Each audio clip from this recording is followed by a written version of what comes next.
Alrighty, all, welcome back to the channel. Of course, my name is Tommy, and this here is the Gallery Backyard Barbecue. And for all my master builders out there, you have certainly popped in on the right day, as this is going to be my maiden voyage of my Masterbuilt Gravity Fed 1150. Not only that, we are going to take it one step further, as I am going to show you the proper pre-season. And yeah, I do have a trick or two up my sleeve. And then when we are done with that pre-season, I am going to put some biscuits in. I still feel the biscuit test is one of the most important tests. As you know, every pit is a little bit different, and it is always a good thing to know the hot spots in the pit. Not to mention, I've got the biscuit test on loop for that XT and also the 560, 800, and 1050. So we can compare the 1150 against all of them. That said, I can guarantee you one thing: I will make this show as brief as possible. So basically what I want to do here is let's get on back to my Masterbuilt Gravity Fed 1150 and let's get that fired up.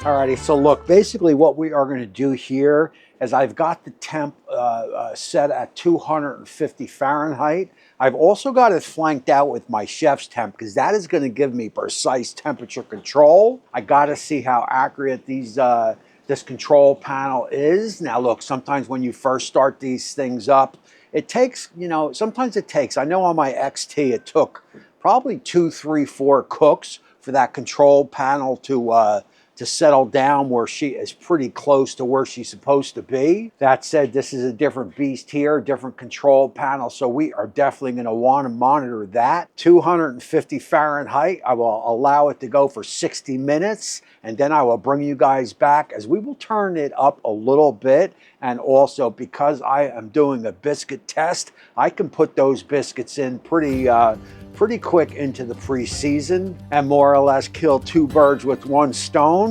That said, I will see you guys back here in a few. Alrighty guys, so look, with the power of the internet, that is going to be the 60 minutes. And as you can see, we're holding pretty good. We are at 259 right now on my chef's temp, and of course that control panel is set to 250.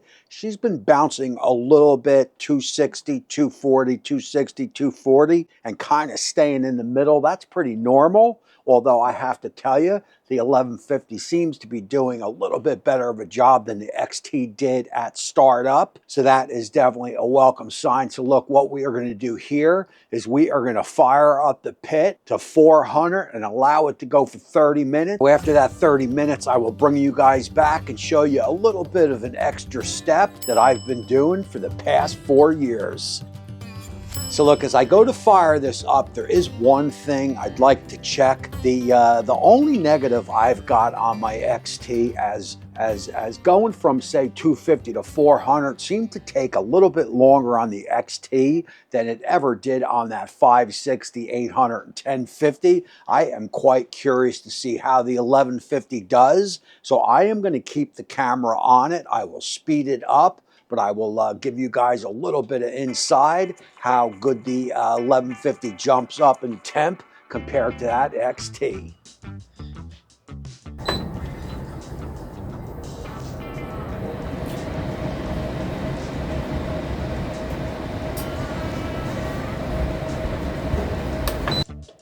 And I'm not sure if you can pick that up, but we got an immediate, the fan went on immediately as I started bumping up that temp. Let's keep an eye on it and let's see how she does.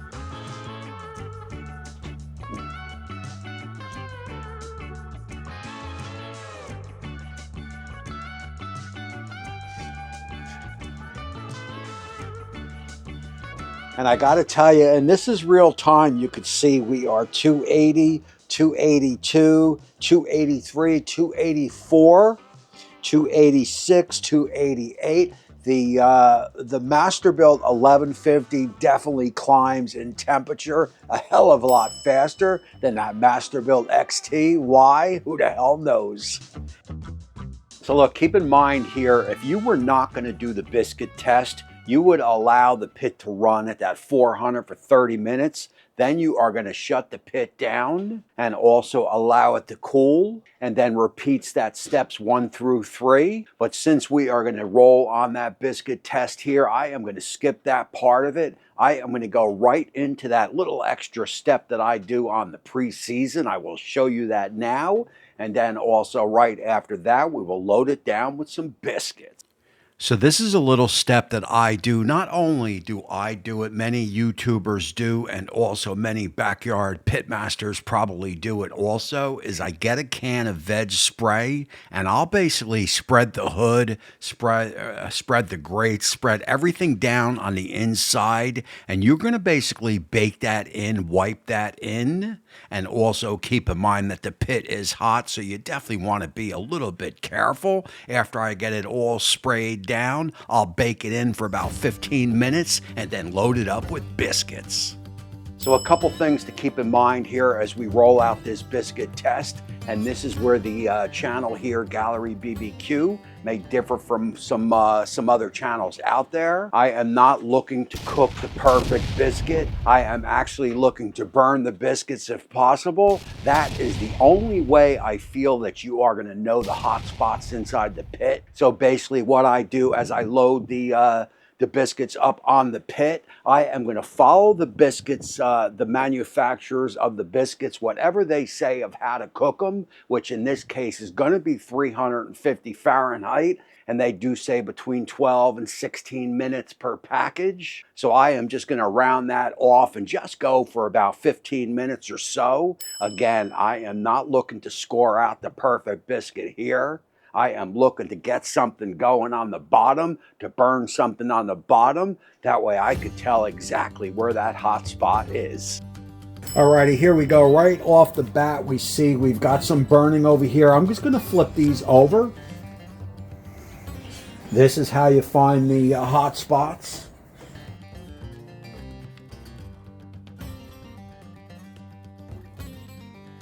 And I'm going to get these on the board, but this isn't that bad. Now look, just as the XT, we've got a major hot spot right here. Other than that, these other biscuits are they're pretty much the same. Let me get these all on a board. We've got a little bit more work to do up top here, which is exactly what I expected. Again, let's get it to the board and let's take a look.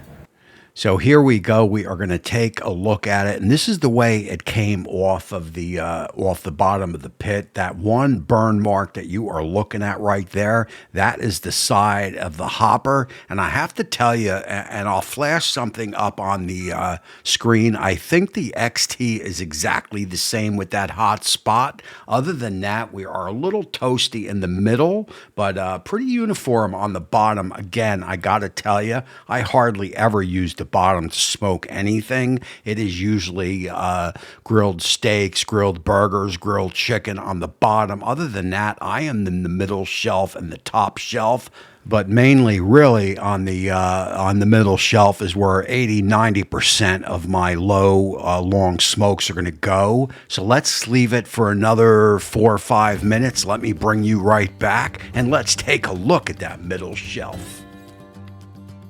Alrighty, so that was about another 3-4 minutes or so. Let's check it out and see what we got. And again, most important to me is going to be this shelf right here.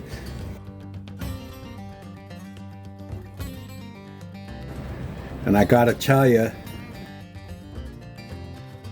as you can see, we are a little bit light over there, but we are pretty uniform right across the board. Let's take a look at this top.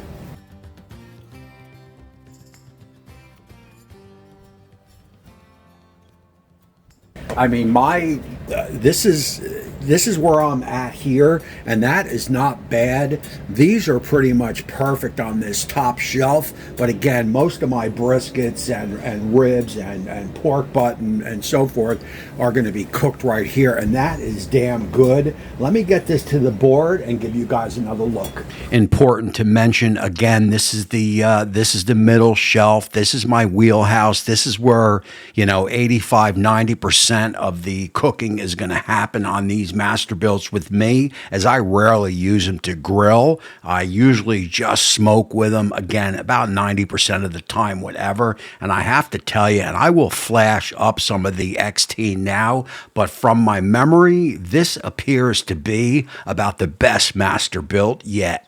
Alrighty, let's get this middle shelf switched out really quick and take a look at that top shelf. Now, really, I don't cook much up there, but I may throw a rack or two of ribs up there, and that there for sure is the best that I've ever seen. That is about as even as you could be right across the board. What I want to do here is let's take this back in live. I've got some closing thoughts to go over. We will do that next.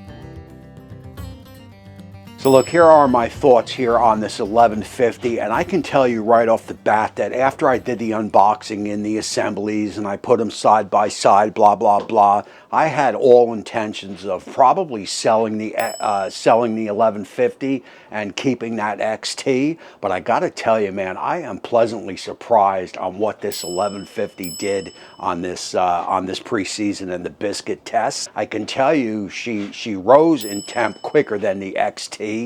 She held temp better than the XT, that is for sure. I mean, she basically sat there within a couple degrees of where I had it set on the control panel. Remember, I have my chef's temp in there, and that chef's temp is precise. And also of note here, I was a little concerned about reaching into that the ash catcher and putting the slide back in, that it was going to be too hot or something. That is not the case. That was no big deal at all. And again, the Biscuit test was of some of the best that I've ever seen. And the real estate on this sucker, I mean, the real estate is through the roof. You can fit a lot of proteins on this pit, that is for sure.